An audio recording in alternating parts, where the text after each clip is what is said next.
Hello and welcome back to Tabletop TV. My name is Alex, and today we're going to be unboxing the brand new game for Dropfleet Commander, the Dreadhold.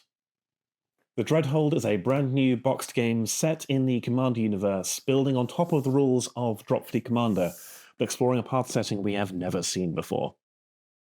It is 2679. Across the war-torn colonies of mankind, organized crime is on the rise.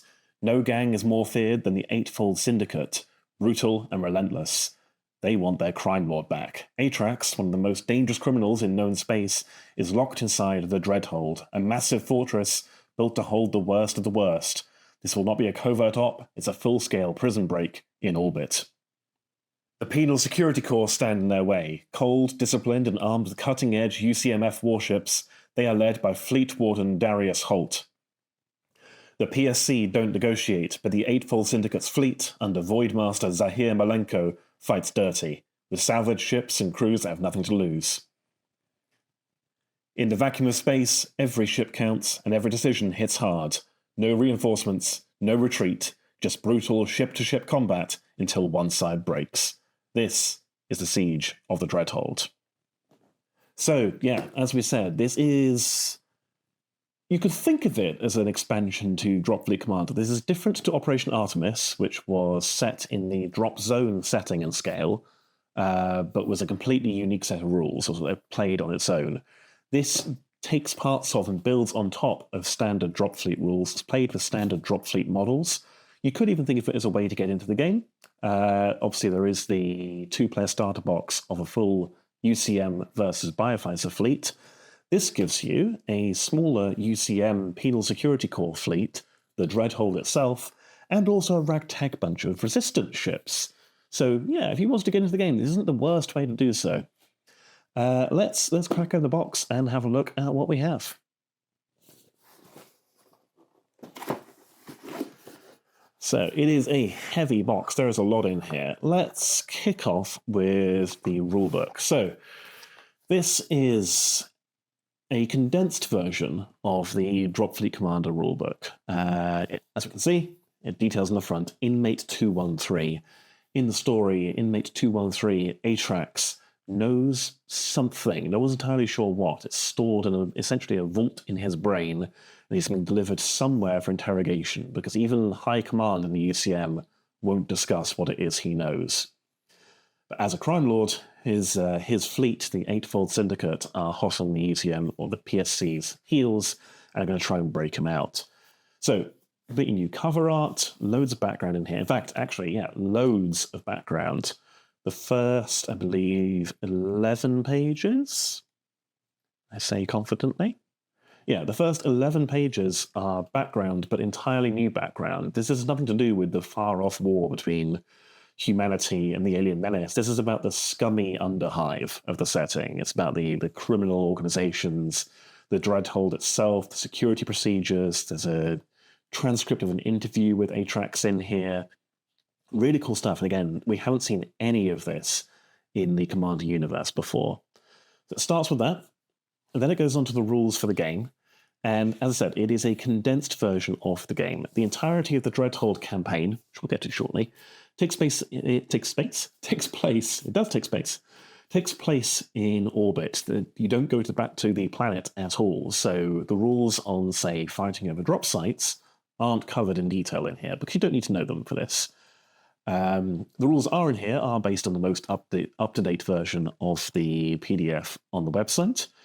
But yeah, if you wanted to play a full game of Dropfleet Commander, you would have to go and read that PDF as well to understand everything else. But it covers everything you need to play the scenarios in it. So you've got pages and pages of rules. Again, loads of new art here. Art of the Dreadhold itself, art of the Penal Security Corps equipment, art of the inmates, the admirals involved, and so on. Then we have full stats for the ships included in the box. We'll come back to those shortly. So again, we have the Penal Security Corps that essentially are the UCM, but played slightly differently. There we go, after Resistance. Stats for the Dreadhold itself. And then in these scenarios, you do play with set ships. You play with specific ships, which you can build from the sprues included. But you could, of course, build them however you want, if you were so inclined. And after all this, You then have the campaign. So this is actually, as I said, it's a campaign you can play through with an opponent, where there are a series of missions which simulate the battle for the Dreadhold, the attempt to take it, possibly to even destroy it or protect it. And it takes you through essentially a flowchart. After every mission, it will say, if the UCM player won, go to this mission. If the Resistance player won, go to this mission. If the Dreadhold was destroyed for some reason, go all the way to the end mission where you're fighting over the wreck before it completely explodes and everyone loses. Then we've got special rules. Again, I don't believe this covers all of the special rules, just the ones that ships actually in the box have. So you're not going to find rules here on, say, Shaltari shields. You don't need them. Yeah, they're not going to be here. But everything you need to actually play the game. And then we have more background. We've got a complete dossier on Zahir Malenko, the leader of the Resistance fleet, the fanatical loyalist attempting to rescue his boss. Background on Darius Holt, the commander of the Penal Security Corps. Information on the gear, so right down to the scale of the enforcers, the equipment they have. Who knows? We may see those in Battlezone or Strike Team one day, but even if we don't, again, really cool background on everything in this. A number of short stories and vignettes. Yeah, lovely book. A must-have for anyone who wants to know their Commander universe background. So, that's the rulebook. What else do we get in there?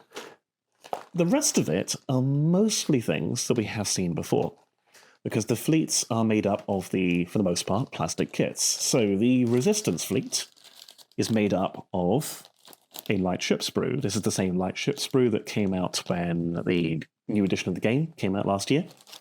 So you can build them as whatever you want, but there are set loadouts for the actual missions in the book. The Resistance also have a full cruiser, so there is a sprue here for building that, and for building the accompanying frigates. Again, these are ones that we will have seen before, but if you're new to the Resistance, this is again not a bad way to start. And once again, come with all the parts you need to make any cruiser possible. The UCM, meanwhile, their fleet's made up of two specific cruisers. I want to say it's either a Berlin or a Bruges, and an Edmonton. Maybe. It'll say on the back of the box. And then 4 frigates, so you get 2 complete UCM core ship sprues. Obviously, you get all the bases you need, the stems, the widgets, and so on, so you can get them all ready to play with. But the main new addition is the Dreadhold itself. So this is a resin, but it's a printed resin model. And yeah, very excited to see a very different design to UCM military ships. The sleek curved hull that we've seen, especially accentuated in the more recent redesigns like the plastic battleship and so on. Yeah, that's not here. This is a brick. This is a solid wedge of metal. It's not trying to look friendly. It's not trying to look nice. This is, it's a floating prison ship. I believe it holds, said in the background, it holds up to 2,000 prisoners or 8,000 at surge capacity when you don't really care for their welfare and just need them wedged in. It is on Dropfleet's scale. It is unarmed. It has no actual anti-ship weapons, but is festooned in point defense weapons, really thick, powerful armor, ECM jammers, etc. So it's a really quite hard to move vessel. And on the inside, it's absolutely riddled with defenses to keep the inmates incarcerated, or to make examples of inmates who try to escape, just to prove it's impossible. The ECM are quite happy to execute fleeing prisoners. So yeah, very, very cool ship. It'll be very interesting to see people get their hands on it and start painting it. I will be doing a painting video for it, either going through painting it to look like the box art, or maybe a nice prison orange. Haven't decided yet, but you'll see that coming soon. Then we've got cheat sheets for the fleets themselves. So we've got the stats for the Dreadhold itself, the escorting frigates, the Edmonton, and it was a Berlin. The rules for the Admiral as well, and each Admiral for this particular campaign also has a unique ability. So in the case of Holt, He has riot control ships. If any of his ships end their activation in base contact with the Dreadhold, and it has enemy battalions, they can place one friendly battalion on the Dreadhold. So you can send in troops to get rid of the enemy boarding troops who are trying to free Atrax. Similarly, the Resistance, again, they have a set fleet. It says here what you have, what you need to build. All the instructions for building the models are on the TTCombat website. Most are fairly self-intuitive, but if you do need to look them up, you can find them there. And you know you need to look for, say, building 2 Senecas or building a Resistance cruiser with this loadout. And again, the unique Admiral Malenko has a unique ability, essentially meaning he can place battalions on a Dreadhold as well by being in base contact with it. Oh, and there's the rest of the Resistance ships. I thought we were missing a couple. Stats for their launch. Cheat sheet for crippling effects, explosion effects, and so on. That's useful for any player. I've been playing Dropfleet version 2 since it came out, and I still don't know my explosions and my crippling effects off the top of my head, so that's going to go in my play box for any game I'm playing. You get a full set of dice. For anyone who's Dropfleet, the game uses D10s. You won't usually need to roll more than 10 at a time. Certainly not for this, but yeah, dice are dice. You probably have some already, but you've got more, so you can play it out the box. And then we have the same tokens that you see in the Dropfleet 2-player starter box. So we have space stations of varying sizes. We have punch-out cards for 4 colors, so you could do a 4-player game of all of your fighters, your bombers, your torpedoes, your fire ships, your mines, your battalions, your pass tokens, and your activation tokens. I think that is everything. And while the game doesn't use cities, I think it uses space stations, but doesn't use cities at all, you do get punch-out cards again for all of the cities and drop sites you need, and all of the features as well. So, again, you could use this as getting all the bits and pieces you need to play Dropfleet Commander, along with 2 more unusual fleets, again, slightly smaller than the fleets you get in the 2-player starter box or a core ship box, but if you want to get started with Resistance, or if you want the Dreadhold itself, definitely worth getting. So yeah, that is it. Very exciting, very interesting to see how people get on with this. For me, the thing I'm by far the most excited about, the Dreadhold model itself, obviously.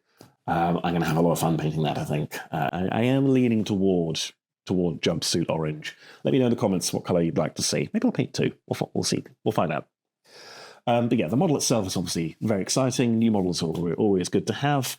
But for me, the real thing is the background. It's really cool to see a bit more of the Commander universe fleshed out. And again, a part of it we have, to my knowledge, never seen before. All the previous books have, for obvious reasons, focused on the big conflicts, the actual war, the reconquest, and so on. It's always fun in a sci-fi setting to see a bit more of the seedy underbelly and maybe how the more normal people live. Not that mass murderers, flesh traders, smugglers, and so on are normal people, but you know what I mean. So yeah, I'm really excited to get to work on this. I'm going to get the fleet built up shortly, get the Dreadhold painted. We'll have painting videos, we'll have a gameplay video, we'll play at least one of the scenarios, probably more, because it'd be fun to play through a whole campaign. If you want to see that, make sure that you do all the YouTube stuff. Make sure to like, comment, subscribe so you see these videos when they go up. Let me know in the comments what else you'd like to see Dreadhold related, Dropfleet related, or any of the other games we do. I'm really excited to hear what you guys would like to see on this channel. But yeah, that's it. I'm going to go get painting. Thank you for watching. Goodbye.